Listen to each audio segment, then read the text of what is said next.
আল্লাহ জানাইয়া দেয় লা তাকনাতু মির রাহমাতিল্লাহ, ও বান্দা তোমরা আমি আল্লাহর রহমত থেকে নিরাশ হও না।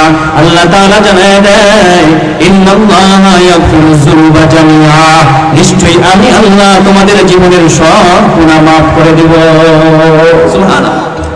মায়ার নবী হাদিসের মধ্যে জানায় দেয় আত-তাইবু মিনাজ যামবি কামান লা যামবা লাহু, গুনাহ থেকে তওবাকারী ব্যক্তির উদাহরণ হলো ওই ব্যক্তির মতো যেই ব্যক্তির আমলনামায় যেন কোনো গুনাহই ছিল না।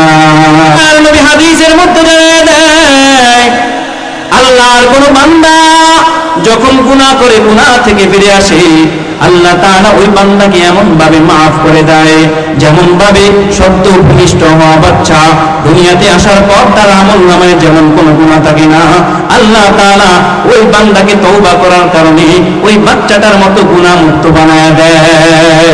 মায়ার নবী হাদিসের মধ্যে জানায় দেয় আল্লাহর কোন বান্দা যখন মালিকের কাছে ফিরে আসে ওই মালিকের কাছে ফিরে আসার কারণে আল্লাহ তাআলা তাকে এমন ভাবে পবিত্র বানায় দেয় যেমন কোন বান্দা মরুভূমি অঞ্চলের মধ্যে তার উটটা হারায় ফেলছে, ওই মরুভূমি অঞ্চলের মধ্যে উট হারায় ফেলার কারণে আল্লাহর বান্দা চারদিকে উট খুঁজে কোথাও উট খুঁজে পায় না, অবশেষে পরেশান হয়ে ওই মরুভূমি অঞ্চলের মধ্যে ঘুমায়া যায়। হঠাৎ করে আল্লাহর বান্দা যখন ঘুম থেকে উঠে, ঘুম থেকে উঠার পর চোখ মেলে যখন দেখে আল্লাহর বান্দার সামনে নিজের উটটা হাজির হয়ে গেছে, আল্লাহর বান্দা যত বেশি খুশি হয় আল্লাহ তাআলা জানায় দেয় আমার কোন বান্দা গুনাহ থেকে তওবা করার কারণে আমি আল্লাহ তার চাইতে 1000 গুণ বেশি খুশি হই। মুসলমান নবীর উম্মতের দল আল্লাহ তাআলা জানায় দেয় ইয়া আইয়ুহাল্লাযীনা আমানু তুবু ইলাল্লাহি তাওবাতান নাসুহা, আল্লাহ জানায় দেয় ও বান্দারা তোমরা যারা গুনাহ করেছো তোমরা আমি আল্লাহর কাছে ফিরে আসো, তোমরা আমি আল্লাহর কাছে তওবা করো, একনিষ্ঠ তওবা। মুসলমান একনিষ্ঠ তওবা কাকে বলা হয়? আল্লাহর বান্দা কোন গুনাহের জন্য মালিকের কাছে তওবা করছে, ও দয়ার মালিক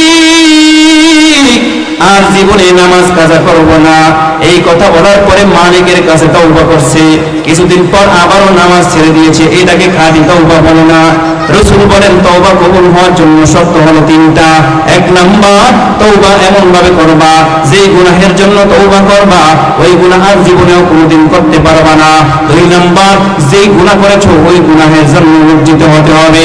3 নাম্বার এমন কোন গুনাহ যেই গুনাহ বান্দার সাথে সম্পৃক্ত, কোন বান্দাকে আঘাত করেছো, কোন বান্দার মাল চুরি করেছো, ওই বান্দার কাছে ক্ষমা না চেয়ে ওই বান্দার মাল তাকে না ফিরায় দিয়া মালিকের দরবারে হাজারো কান্না করলে দয়ার মালিক তোমার ক্ষমা করবে না।